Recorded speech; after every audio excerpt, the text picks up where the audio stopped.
Hi, my name is Heidi Goldman, and you found your way to Yes Yoga Systems. And today I'd like to give you a demo and an overview of some of the things that I've been working on for the last 45 years. So I know you probably can't see it from there, but come over to my website. It's yesyogasystems.com, and these handouts are there for you to look at. They're broken down into for the pregnancy toolkit, they're broken down into trimesters and teaching cues. And so, for example, I have how to inflate the balls. So you'll notice that during pregnancy, there is a lot of room in there for the baby to rest and your belly to grow, as opposed to in the smaller balls or in the other fuller ones. So I teach you exactly how to do that. There are many sequences that I work with, and so I might be working on a shoulder sequence, and I have different handouts that I use and decide where I want to go. So I might use this handout, which is working some shoulder mobility, and my end goal might be in my sequence and series to give you a new experience in, let's say, the dog pose, the downward facing dog. And if you have some instability in your pelvis, I might show you how to work those adductors, those inner thigh muscles, and talk to you about how that might be appropriate and help you. And then I also have numerous restorative poses that I use the balls with, so I'll show you a little bit more how to do that, both in a regular class and a class for pregnant moms. There's some modifications that I do for moms as they grow. And there's a wonderful series on beginning back bends and how to use the ball for those, and many, many ways to prepare. So if I was going to have you do over a Dhanurasana or beginning to do a bow or back bends, I might have you work the mobility of your shoulders, I might have you do the mobility of your spine, I might even have you strengthen some abdominal muscles or kind of work on your core a little bit for stability. So the end result might be the back bend, but the journey is along the way. So asana, one of the names for a definition, is steadfast and ease. So I would like to give you an introduction to what that looks like. So here are a few handouts that I picked out today to hopefully inspire you and have you come over to the website and grab those. The next piece is, in my work, I like to talk a little bit about the biomechanics of the spine, how the pelvis works, positions like anterior tilts and posterior tilts, meaning moving forward or backward. I spend a lot of time, both for moms and everybody else, on the sacroiliac joint and talking about how we often overstretch it. I also spend a lot of time talking about the wide joints, the stability of the joints that connect from the femur, the thigh bone, into the hip socket, and how it supports the femur bone, the thigh bone. So there's lots of anatomy and physiology, and I hope it's very practical and that you could actually experience that this is more about inquiry than anything else. But as a yoga therapist and a teacher and a yoga teacher training program, I spend a lot of time in preparation so that you can look around your room and decide what it is you need to do, and if you need to bring your students back or forward, that you have a good biomechanical anatomy and physiology background in order to make some good decisions in a classroom. And also to, if you're in massage therapy or yoga therapy, that you get to understand how things work from the inside out. So it's deep work, it's slow, often, in order for you to inquire. And the work actually works best if you do it yourself and learn how it feels within your body. Then you have a sense of really knowing the information from the inside out. Okay, so the centerpiece of my work these last many years has been balloons. Okay, I do use lots of balls, playground balls. I use different sizes for different reasons, as far as the Thera balls. But I do use balloons. And I will show you a small piece right now of how I use them. And even if I'm going to be doing a rigorous standing poses, or I'm going to do maybe even a vinyasa series, or I am going to take a particular back or shoulder issue, I often find that if I start my class to finding out who shows up on the mat, what it is that I'm working with within my own body, or prepare myself that when I go to teach a class, or I'm just working something through, I have an idea of how that fits in. So let me show you. It'll be brief. I use the balloon, place it under my neck, and I want my forehead to chin to be parallel, and to support from the base of my skull to below my 7th cervical, the top of the shoulder right here. And then I have a whole series of finding neutral in the pelvis, both standing and sitting. I have some really nice things about alignment. But before we get to any of those other places, the somatic sensation, how it feels from the inside out, the neuromuscular sensations are really the underlying current of the work that I teach. And the philosophy that I'm using is you can't change if you don't know that what's going on in the body, if that's the area you want to work with. And I also find that it's hard to enjoy a yoga practice or even life if you're in a lot of pain. So I like to inquire into what's going on from the inside out, as I've said before. Okay, so we're going to just play here. We're going to take a moment. And I'm not going to do the whole sequence for you, but we're going to press down, and I'm going to feel the tension, the lengthening in the back of my neck, the extension. I'm going to feel the tightness of my throat and my jaw. And I'm going to notice that, is that where I kind of live in my life a lot? Is that how I do my yoga poses? All right, and kind of talk to yourself. And then notice that as you start to lift off the ball and move in the direction of the ceiling, you're going to notice that you tense the back of your neck muscles, the neck begins to arch, it also shifts the jaw, it makes some fluttering of the eyes, and you're going to notice how it shifts completely. And there's going to be hopefully this aha moment, too much, too little, just right, where you're going to start to play with it. And you're going to go to the extremes, not to hurt yourself, but just to press down, feel that, have a dialogue about what that feels like and where the sensations are. Move upward, feel the sensations here, and then slowly find your way to center.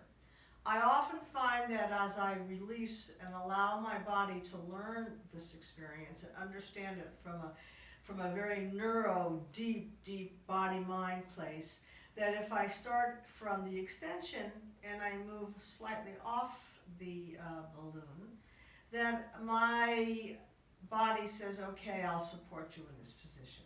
So I'm just learning back and forth till I find it. Some days it could take a whole hour and I never get anywhere past this.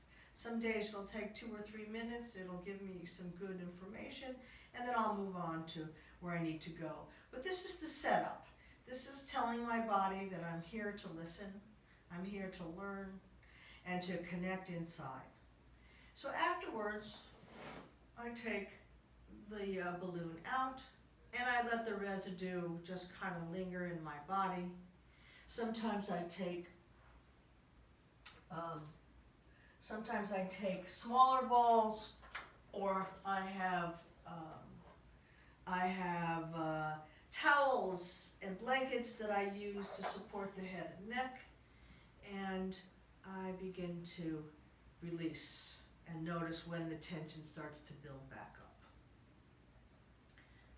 Okay, so that's how I use the balloon for starting out. The next thing I like to do is, if I'm working, for example, in the upper body, I'll take some smaller balls, balloons, even smaller than that, These size are great, and I even have smaller than that. These size. And don't underestimate the smallness of the size to make it easier, because some of the time we need the movement to be very subtle and just small increments. And we don't need to have something as big as these in order to get a really significant shift in the way our positioning and our upper body feels. Okay? So I'll show you. We're going to just take a couple of these, different sizes for you to see. We're going to take one and place it underneath here. And I usually do one at a time so I get a sense of contrast and my mind gets to understand, oh, all right, that's kind of different, great. And then I move my hand around. I do some cactus poses. I play around. I take it out. I notice the difference between the sides, that my integration happened. This is really important. It's the non-doing place that gives you more information than the doing. And then I take my other balloon and I place it underneath the other shoulder. I learn about the movement, figuring out if there's some discomfort, the difference between the sides. I take that out. I again feel, I notice my neck. If I wanted to have some support underneath it, I don't want my chin higher than my forehead, so I'm always building up some props for that. And I just keep on going deeper and deeper using two balloons. Yeah, your question is, oh my God, are they gonna pop? You know what? Sometimes they pop and it's just fine, but often they don't. And if I feel that there's tension, remember, I know where I want to be from my initial, then I might take my balloon back and play around, and it's just amazing. Okay, so I'm working this whole upper body, I'm releasing the diaphragm, I'm working the rib cage in its own way, I'm working the shoulder blades, I have a new sense in my arm sockets, and then when I'm done with these movements, I'll let you explore lots of different movements. We take a moment for the integration, wait and see where it starts to kind of contract again and shift.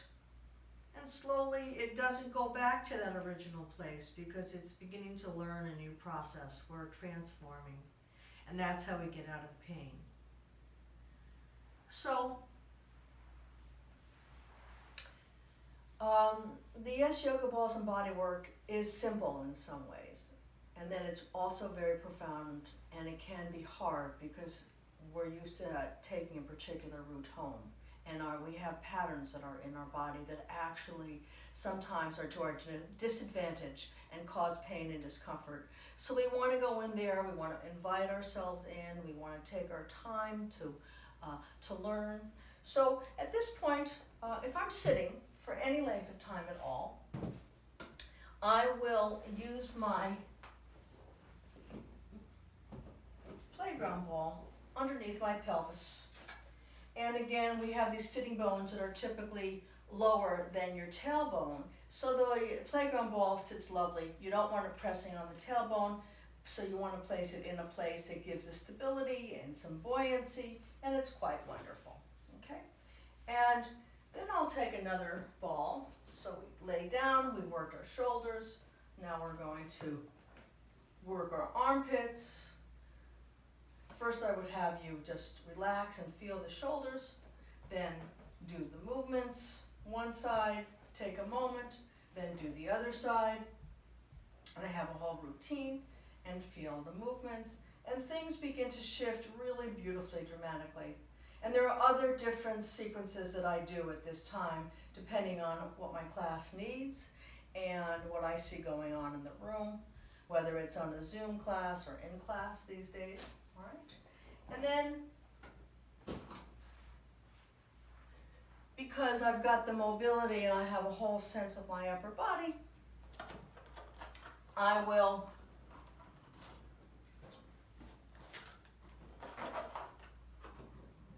take my TheraBall, of which I will teach you exactly where to, how it should fit your body. And notice it gives me just enough buoyancy, and I don't feel as if it's pushing against me or too low, but just right. And I will give you some guidelines how to feel that and let you take off and soar.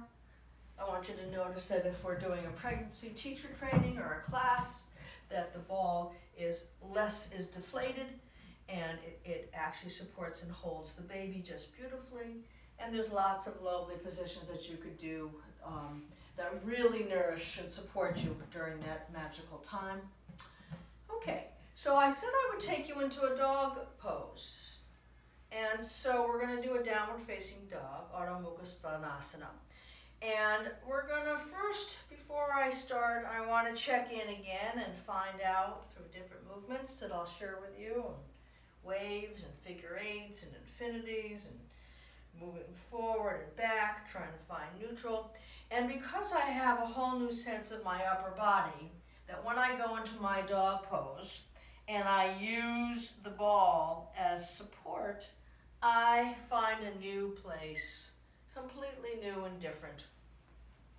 I didn't put my mat down because I wanted to have a larger overall space to share with you today. Okay, so during our dog pose, we'll learn about the upper shoulders if that's what we're focusing on. I might have you bend your knees, understanding how the pelvis works, using the ball to support your upper body and your upper neck, how the arms work, moving along to create maybe a plank pose and some stability. So there's wonderful things that we can do in the position using the ball right now that I prepared you for. So your body is in a completely different place than it was when you first stepped on the mat this morning. Okay, so there's many, many sequences. I'll just introduce you to a couple more. And that is, there's some lovely lunge sequences that I really like, working the legs. Again, I told you a little bit about the Y joint, which is right here. So, excuse me. So we're gonna really learn about if we overstretch and punch this front out, and it really happens a lot in standing poses, and creates some instability in the pelvis and in the legs in the long run. So we're gonna learn about, and the ball is a great teacher about the buoyancy and where that might be just for you. It gives you very good feedback, really small movement. And then we're going to use it for, as I said, for a lunge. So I'm going to figure out where the ball fits in my, and the top of my thigh and my hip socket. And again, the size of the ball matters, so we'll learn about that. And then each position that I move the ball down along the leg will completely change the pose. So now the asana isn't about doing many poses, but really exploring the moment that you're in. And that's the magic of the ball work, okay? And so we're figuring out how I'm working the knee. I'm looking at how the knee and the hip work together, how the femur bone feels, and beginning to play around. I might even lift up and kind of readjust my feet and my knees. So there's tons of things that we can do in this position. I might bend my knee and figure out some movements. I might do a different kind of lunge. From this position, I might even go into a triangle pose. I love the way it actually supports the back of the leg, and it begins to explore the way it explores the femur bone, and to begin to do some movements. And again, my work is not about going to the floor and lowering it, but I'm looking for the biomechanics of the body and how it works, using the breath all along, and just beginning to focus. Okay, so I might put the ball there, I might put it back here, I might do a twist, I might do a forward bend. So there's other things that I would continually use. I might come up here and play around in this position, so Parsvottanasana, and begin to explore the backward leg and the forward leg. The ball, you might have a chair or something like that if your balance is a little off, but you'll begin to learn all about how the legs work with the rest of the body and the beauty of the breath moving through it. Okay, so if this interests you, please feel free to go to my website. It's yesyogasystems.com or HeidiGMT@gmail. That's HeidiGMT@gmail, and contact me. And I'll be doing some Zoom classes. There's some teacher trainings going on. There's some pregnancy classes, pregnancy teacher trainings. So come on over and let me know what you think about the information. I think you'll find it's a complement to what you're doing, and also it stands alone as its own practice. So I do want to thank you for joining me, and I look forward to meeting you.